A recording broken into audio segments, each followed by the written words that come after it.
We need Mashiach to cover us and fill us in order that our heart of Shittim would be overlaid with the gold of his restoration. And it is at this time that we can boldly announce that I can do all things through Mashiach that strengthens me. What does that mean? I can do all things by the anointing of Yahuwah that surrounds me, dwells inside of me, that opens my heart. That's where we find our understanding. To receive through my ears and my eyes instruction from the Ruach HaKodesh. We erroneously call it the Holy Spirit. There's no word for holy in Hebrew. Kodesh, we have translated it as holy, and that's what Mr. Strong wanted to do, but Kodesh literally means to be set apart, to be distinct, to be one of a kind. And when we say the Ruach HaKodesh, this is the distinct, one of a kind, no other spirit like it of Yahweh Elohim.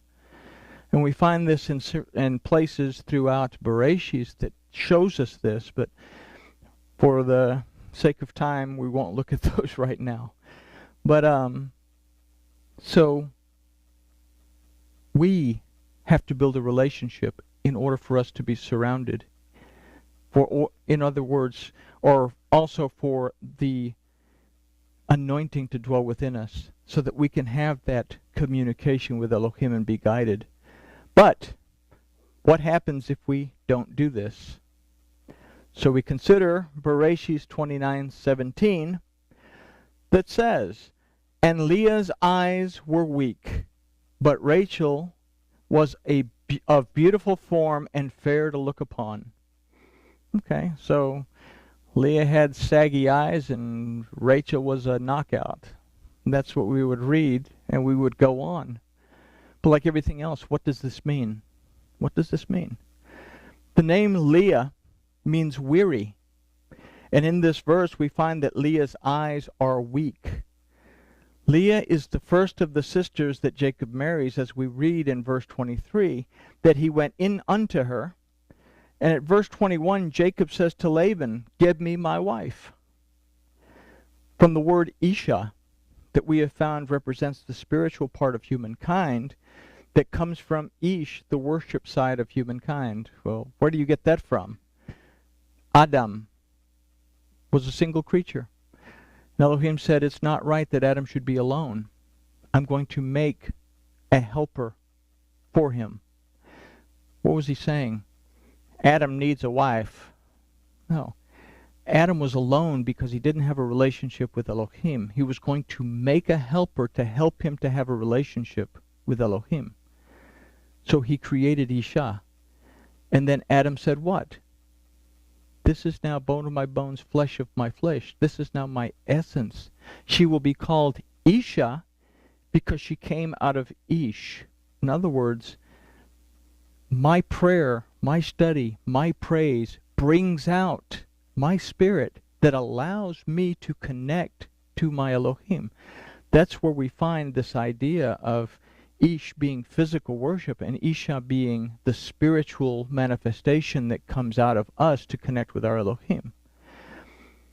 So from this, we can formulate an idea that one who is deceived and whose belief or understanding is distorted, that dwells in his carnal nature will become weary, and that in doing so his perception will become weak. Everybody catch that? That if our belief, our understanding becomes distorted if it dwells in our carnal nature. If we go straight to guns and say, I am Elohim, I can handle the problem, my flesh takes over, then my perception of the spirit of Elohim becomes weak. Okay? We find this in the phrase, Leah's eyes were weak. Because of this, we can understand the next part of this verse that says, Rachel was a beautiful form and fair to look upon. Now, Rachel means ewe or a female ram, which is an animal of redemption. Okay? When we are in a carnal mind, we look at a means of escape or redemption, and it's a beautiful concept. We want to get out of the fire that we've gotten ourselves into. So we look at redemption as something that we all want. But when we are physically weak, and as a result, spiritually weak, we are simply forced to take Leah first. The serpent through the woman, or through the Satan through the serpent. That's a tongue twister. The Satan through the serpent said to the woman, "Did Elohim not say?" Satan is also called the deceiver. And as the adversary to the word of Yahweh will always seek to turn us inward to our carnal side, keeping us from going outward in the direction of Yahshua, the redemption, deliverance, and restoration of Yahweh. Yahshua, we have to understand. Okay? In Tanakh, Yahshua is a concept. The restoration, or the redemption, the deliverance, and the restoration of Yahweh is always taking place in the Tanakh. You call it the Old Testament. That throughout the Tanakh, this redemption, deliverance, and restoration that alludes to the Torah is called Yahshua. But that concept took on human form in Brit Hadashah as Yahshua, our Redeemer. The Word became flesh and built his tabernacle among us, so that the blood of Yahshua could be spilled to replace the curse of sin and death, which is the Levitical sacrifices, so that we would have the opportunity to make teshuvah. Like I said, there's no word for salvation. Yahshua shed his blood so that we could say, I have made a mistake, I am sorry, I am going to turn around, I am going to walk in the right direction according to your instruction, my Elohim. And that in doing so, this blood also restored a covenant. Everybody's like, well, it's a new covenant, or it's the renewal of the covenant of Sinai. Well, it's not a new covenant, and I hope that it's not a renewal of the covenant at Sinai, because the covenant at Sinai was the Levitical system that dealt with the blood of animals. What he did was he restored the order of Melchizedek. The relationship that we have with Elohim out of faith, because we want to walk with Elohim. It's no longer because we have to walk with Elohim or we will be put to death. So the blood of Yahshua, the human being Yahshua, who was the Word of Elohim made flesh, opened the way for us to be able to say, I have transgressed. I'm truly sorry, I'm walking the other way, for it not to become sin, because the wage of sin is still death if we don't make teshuvah. Okay? The choice is ours. So, when we're faced with a crisis or problems, our first response is to turn inward to our carnal nature, physically, which makes us weak spiritually. If Yahshua said that redemption, deliverance, and restoration is of the Yehudim, then we must rewire ourselves to respond to difficulty with gratitude and praise. We have all been raised outside of this paradigm. We don't think about thanking Elohim when hardship comes up. The only thing that we think about doing is cursing the devil because he's the enemy and he's attacking me. Satan does not attack anybody. The devil doesn't attack anybody. Satan means adversary. He's going to go contrary to the word. Devil means deceiver. What he's going to do is he's simply going to wave the enticement in front of you, and you make the decision as to whether you want to keep walking in the right direction with Elohim or not. Okay? We use the example of Isha, who was separated from Ish. When they were together, Elohim told them, "From every tree of the garden you may freely eat." This includes the tree that's in the midst of the garden, that is the tree of life. But from the tree of the knowledge of good and evil, don't eat from it, because the day you do, you will die. Then Satan says, did Elohim say not to eat from the trees? She said, we can eat from all of the trees. What did she do?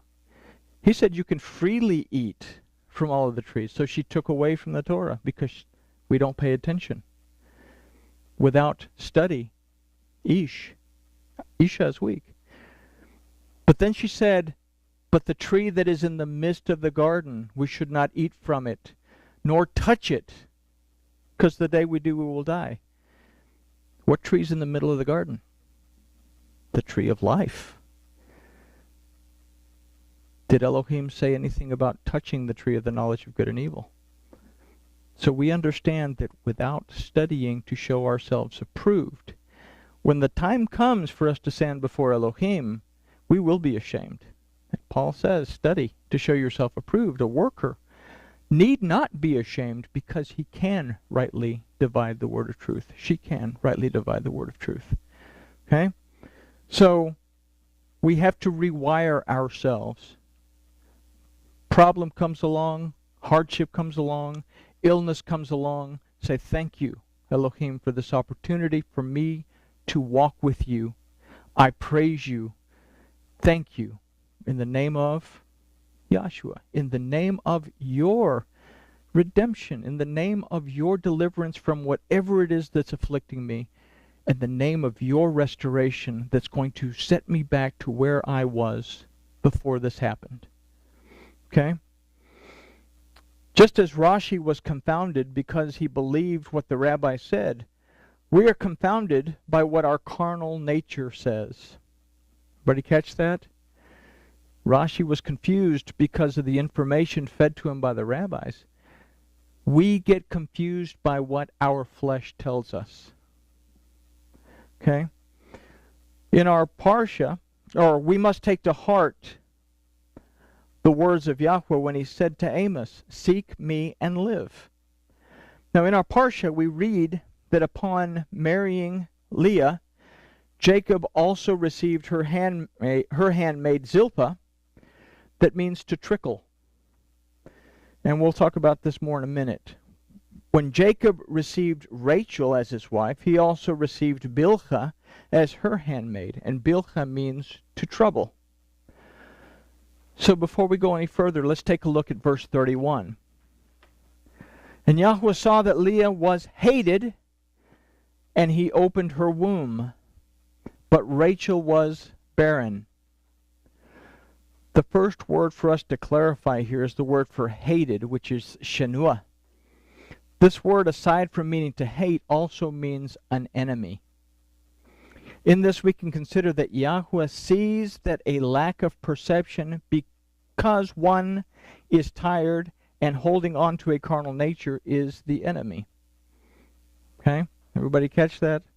Yahweh sees that a lack of perception because one is tired and holding on to a carnal nature is the enemy. As Yahweh will not interfere with our free will to choose, he allows this lack of perception to give birth while holding back redemption, deliverance, and restoration. We read, but Rachel was barren. We must choose to believe and receive Yahshua. We will never be forced to accept Yahshua. We'll never be forced to accept him. We must choose to do so. With this in mind, let's consider that Leah, the lack of perception because one is tired and holding on to a carnal nature, that is the enemy, gave birth. And she gave birth first to Reuben, which means, behold, a son. This is a choice. Ben, meaning son, comes from the root bana, that means to establish and or to restore. So the choice is to behold. The first part of Reuben means to behold, being established in the carnal nature or being redeemed and restored from it. Okay? The first thing is that we have to understand that we have a choice. And then we have to make the choice. Then she brought forth Simeon, which means herd. This again is another choice. The root of this name is Shema. Shema seems to show up in a lot of places, which gives a choice of perceiving, discerning, understanding, obeying, and applying that Yahweh Elohim and that He is Elohim. He is greater than we are in everything and at every time, or not. We can choose to pay attention to Elohim in everything, or we can choose not to. That is the choice that we have in this Simeon.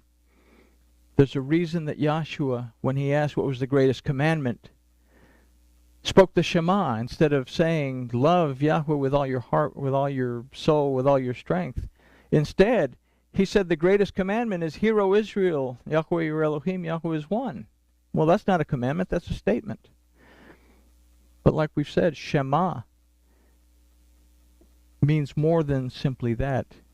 It means to perceive, discern, understand, obey, apply, and be content. Shema Yisrael. Yisrael means Elohim prevails. Elohim is greater than I am. That I'm going to understand this, that He is greater than I am. Yahuwah Eloheinu, Yahuwah my Elohim, that in everything there is, today, yesterday, and tomorrow, He is my mighty judge who has the authority to bring me redemption and rest. Or not. It's my choice. She brought forth Levi, that means attached or joined to. If we consider that in verse 34 it says, Now this time will be my husband joined unto me, because I have borne him 3 sons. Leah thought that she was doing great because Jacob's really going to love her, because now, she's had 3 sons for him. If deception and falsehood are joined to a weakened perception, because we don't overcome our carnal nature, then we seek our own stability, as portrayed by the 3rd letter, the letter Gimel, which also has a numerical value of 3, that we look at our own stability when our carnal nature takes over and we cannot see our spiritual weakness. So, looking in our mirror, how many times do we see ourselves trying to fix something according to our point of view that should be taken before Yahuwah, our Elohim, for guidance and wisdom from above? I can say that I do it quite a bit, and I'll be honest with myself. We look in the mirror. This is a lesson to say, are you doing this? This is what we need to correct. Pay attention to this. The root of Levi is Lavan, that means to borrow out of obligation. To yield to the carnal nature is not to receive the abundance of Yahuwah as it is given to His children, but rather it is to borrow from the Satan at a cost. Everybody catch that? That's the, To yield to the carnal nature is not to receive the abundance of Yahuwah as given to His children. If we accept, believe, and receive Yahshua, we are called the children of Elohim. But if we choose not to do that, it is to borrow from the Satan at a cost. We can choose to join ourselves to Elohim as His child, or we can choose to be an indentured servant to the Satan, hoping that he will pay us. Okay?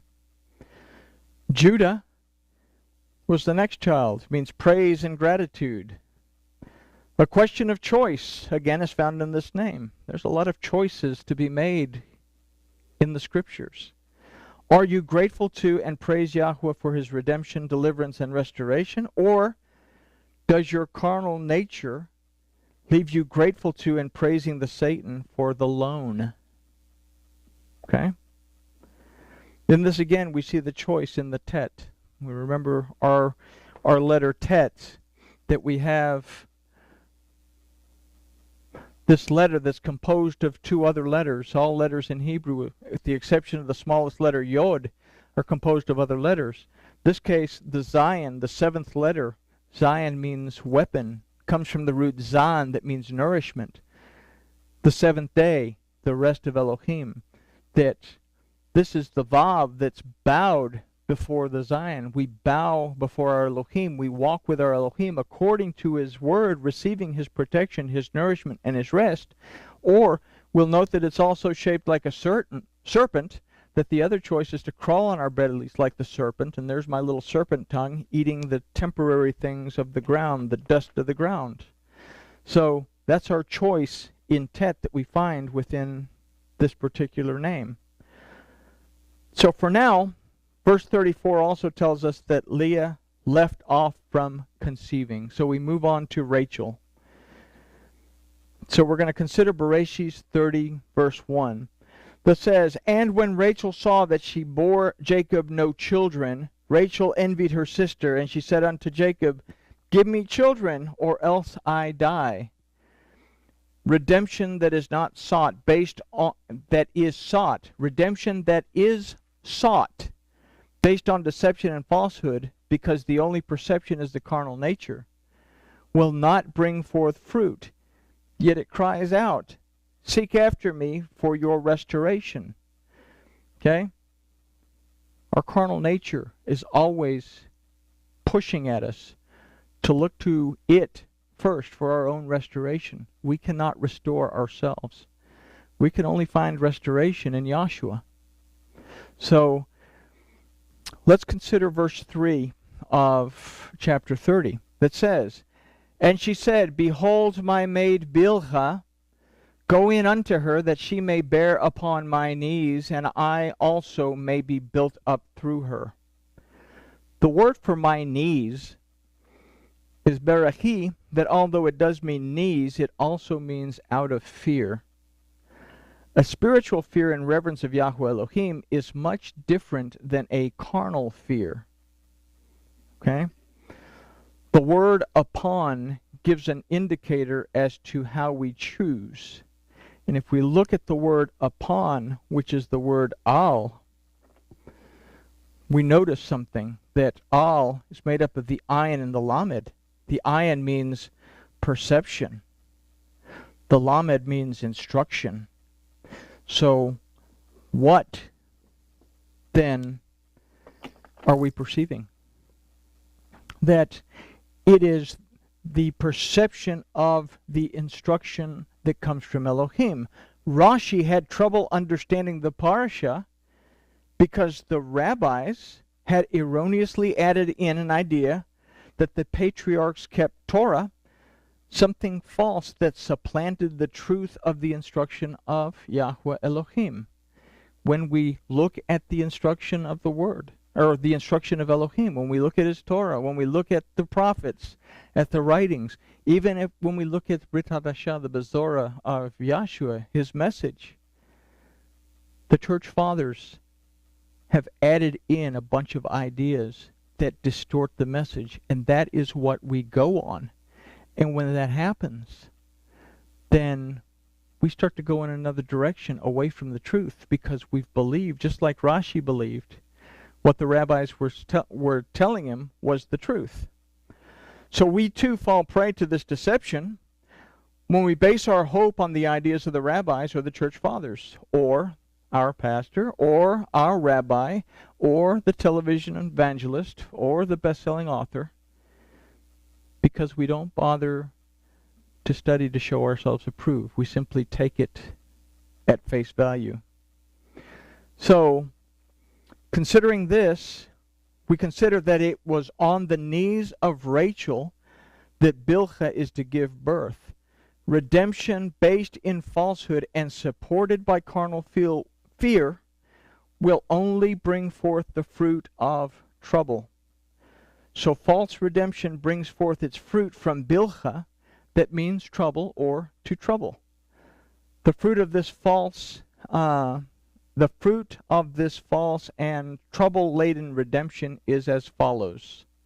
Dan means to judge. This name finds its root in the word dun, that means judgment. False redemption does not lead to deliverance and restoration. It leads to judgment. Naphtali. Naphtali means to wrestle or to struggle. As there is no deliverance or restoration, then life lived in a carnal nature dependent on a false sense of redemption continues to be a struggle. What do you see in the mirror? Happy and vibrant, or weary and weak?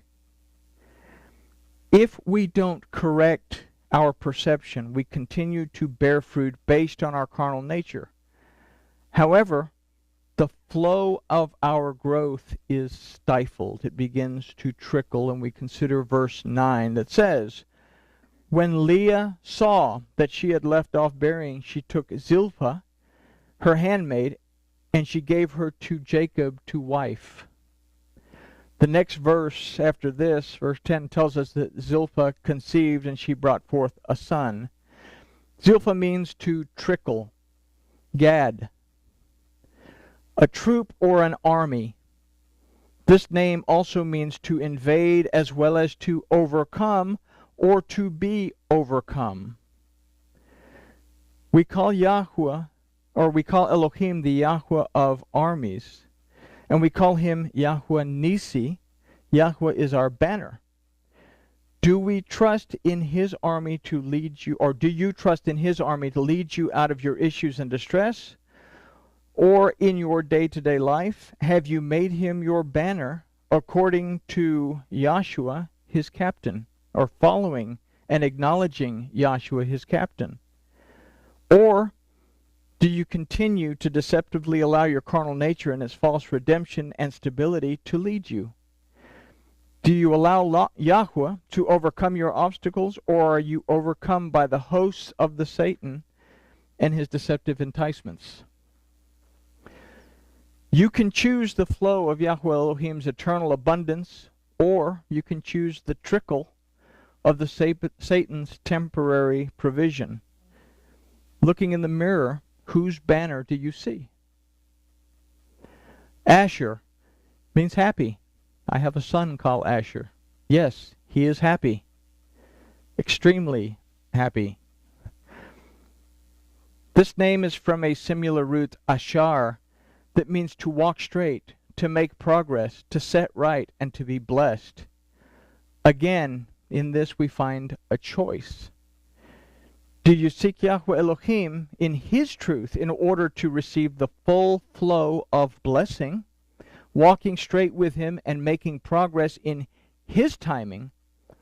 Or do you continue to cling to your own carnal nature, inhibited by your weak perception, receiving only a trickle of blessing while walking in what you assume to be a straight line, making what you perceive to be progress, but in reality is a deception from the Satan? This is an important concept to understand. We are told in the epistles not to be amazed, because Satan himself can transform himself into a minister of light. We can be deceived and think that we are being blessed. And then when we make teshuvah, that false blessing pulls away. And then we think that Elohim has left us, and we begin to walk in falsehood again. It's up to us to be able to perceive what is from Elohim and what is not. Okay? So if we fail to seek Yahweh Elohim by and through his redemption, deliverance, and restoration, Yahshua, then we begin to seek elsewhere when our false redemption is failing to yield any fruit. We again look through the weak eyes to find it. Consider that Rachel purchases mandrakes from Leah, and we find this in verses 14 and 15 of chapter 30. But faith is exchanged for a carnal perception of blessing, and as a result, the following comes forth. Leah bears again. She bears Issachar. That means there is recompense. The roots of Issachar are nasa, that means to lift up, to carry, to bear, and to sustain. And sakar, that means to receive payment or reward, as well as to hire oneself out.